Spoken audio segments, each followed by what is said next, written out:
Napay sila sa isla, sis. Diba? Nalaangod ka. Taga Cebu City ko. Napay ko sa ulang ko. Kaya mag-travel ko, padong ulit. Diba? Isod ka, sinahan ko yung localization law. Ano siya? Ang purpose ka. Kung asa ka na-apply, dito sa dahil masok sa baba. Example, ako, taga-Lapu-Lapu ko. Kaya akong barangay Kanalaw. So, na-apply ko sa Lapu-Lapu. Pag-ranking na, makita ka kaya, kanulaw na yung kanang vacant. So, diba kanulaw ko niya siya. So, which means, dito ko sa Kanulaw Elementary School. So, basta ko sa section number 1, pagkaya na sa likod ay, basta ka. Section number 1, go read. And the appointment or assignment? Sorry.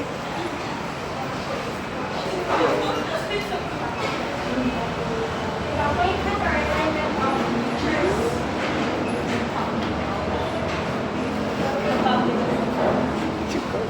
And the appointment or assignment of teachers to public elementary or the secondary school prior shall be given to bona fide residents of the barangay, municipality, city, or province where the school is located, provided that the teacher possesses all minimum requirements, qualification for the position as required by law.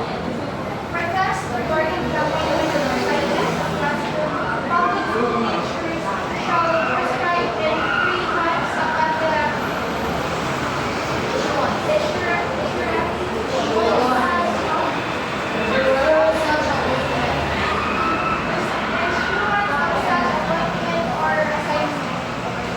Salamat kaayo mo. Sa section 1 ni ay guys, boto ko ingon kanina nga kapunta. So, makita niya sa FS, then sa inyong mga municipality, sa inyong barangay, kina-activate ka. So, dito kayo. So, example, ako ang ate is elementary public teacher sa among barangay sa kanila. And then, anak ko, let's just say na kanina sinahan is puno. Like, wala dyan ang teacher, wala tayong classroom. And then, wala na dyan na isuot dito ba? Dapat possibility na masuot siya. Puno. Actually, wala. Ang buhatong daw anak is isuot ka sa nearby na barangay. So, let's just say kanulaw, isuot kay loo. Ang loo kay nanay vacant. So dito siya sa loo, dili ingon na kanulaw, yato sa langgong. Dili siya. Section 4, tanang chupo, ano babae ka na, ano ay, dahil basa na sa section. Basa na sa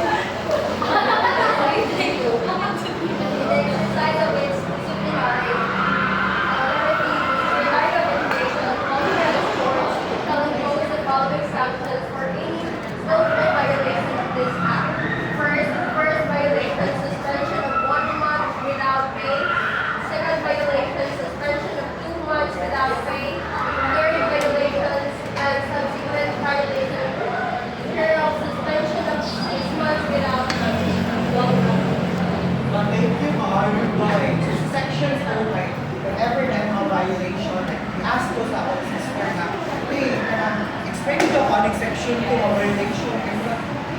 Sa ba dyan yung violation? Ang violation daw is, based sa iyahan na iwawan, and then based sa mga coding na, kung dapat misinformation sa ibang documents. Like, for example, suot na ko sa kanulaw. Then, makita mo dito wala na ay document na business false information. Under na siya natin. Section 2. So, like first violation, second year. So, ano siya? Nakatulo pa rin tayo. Section number 3. Department of Education, Culture, and Sports.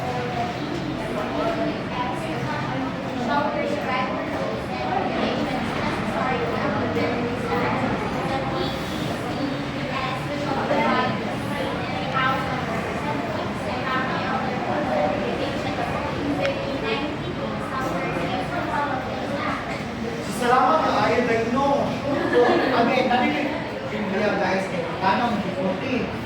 Bakit na ano mo? Department of Education, Culture, and Sports. Ako mo na madulog ka na guys. So muli na siya, tawag sa una. Tapos, usa na siya, tawag na basta na ang culture, sports. Kaya hindi ako under na kaya akong anak. Yan ay siya. So, trivia, di ba? Dati na may dati na katungan ka ba? So, section 3 mo, ang mga process. So, section 2, may mga tulang teacher na nakapagpulit. And then, Brown. Sa section 4, all laws, executive orders, rules, regulations. Yellow. Parts there are Yellow. consistent with this act are hereby revealed for qualified accordingly. Yellow. Let's just say na ay malakot na contradict money. So, which means na kanina law dismiss. Wala na siya.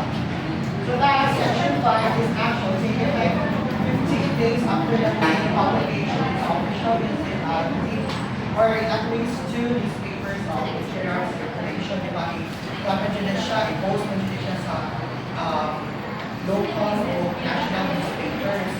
And then also, na-approve din siya ka law June 11, 1996. So mga tanong, kung sa ganito Republic Act 8190,